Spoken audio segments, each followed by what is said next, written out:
this next one. Build healthy connections so you can free yourself from toxic ones. There's two different dynamics within that question: healthy connections and so how does that speak to you? Because this is a posting, again, you recognize that meant something to you. Yes. I'm like, oh, I've gone through these things. These are great 6 ways.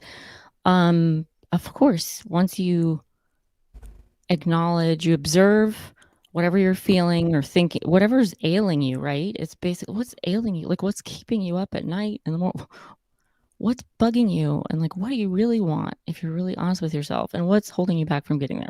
It's just you. So then you start on that self journey path, right?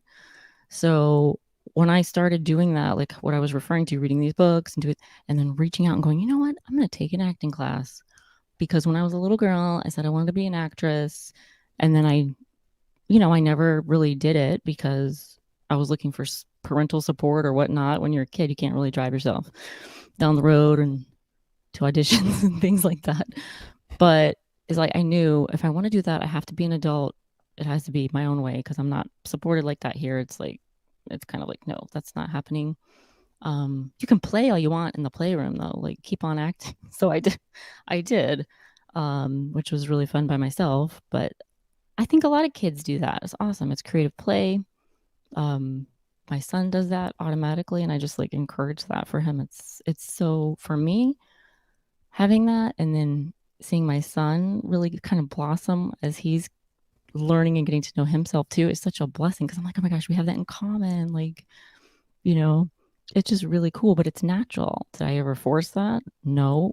Why would I do that? Why would I want to pigeonhole my son into something he's not interested in, doesn't want to do, feels pressure, anxiety about? That's a whole other topic, right? But yeah, I had to start trying new things like the acting class. I got new friends in there. My mind was open. I was doing things that were so simple, like learning how to breathe in different ways. And that was the really first time I probably meditated, like with real breath work that we were doing. And we were doing it for a purpose, obviously. But I had never felt that feeling, that magic inside, and then also the magic of being vulnerable and the magic of no worries. Like literally anything in here goes as long as you're not hurting anyone in here, really, like that Mhm. would be grounds. Like just obvious stuff. But everything else, you're free.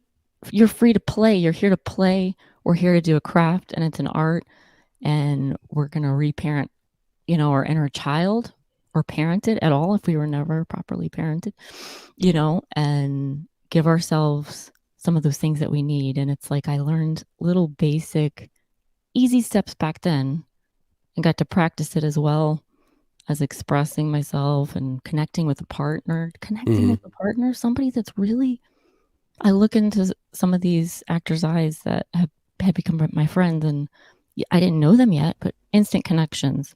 We're both alive and like interested and eager to experience, to live life, to, we're there to take it all in, but also give.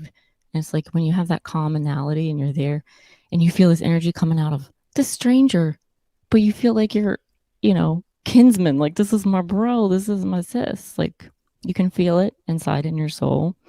And I just remember really experiencing that in a profound way in the acting class. And then it spilled onto my energy and my excitement for life again and going after goals. And it's like then I was able to spill that into my community, right? Into different ways.